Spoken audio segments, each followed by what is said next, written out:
চাপের মুখে পড়ে খানিকটা বাধ্য হয়েই সরকারি টাকা ফেরত দিলেন ঢালিউড মেগাস্টার শাকিব খান। দীর্ঘ সময় সরকারি টাকা নিজের কাছে আটকে রেখেছিলেন তিনি। সংবাদ মাধ্যমে এ তথ্য নিশ্চিত করেন তথ্য ও সম্প্রচার মন্ত্রণালয়ের সচিব মাহবুবা ফারজানা।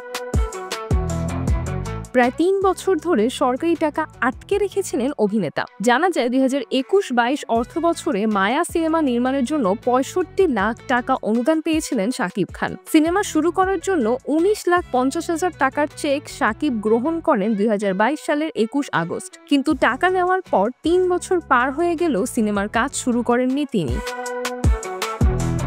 এ প্রসঙ্গে মাহবুবা ফারজানা বলেন, অনুদান পাওয়ার ৯ মাসের মধ্যে সিনেমা নির্মাণ সম্পন্ন করার নিয়ম রয়েছে। যুক্তিসঙ্গত কারণ দেখিয়ে সময় বাড়ানো যায়, কিন্তু সময় পেরিয়ে গেলেও শাকিব সিনেমার কাজ শুরু করেননি, আবার সময় বাড়ানোর জন্য কোনো আবেদনও করেননি। সিজরাতুল আভা, দৈনিক আমার বাংলাদেশ।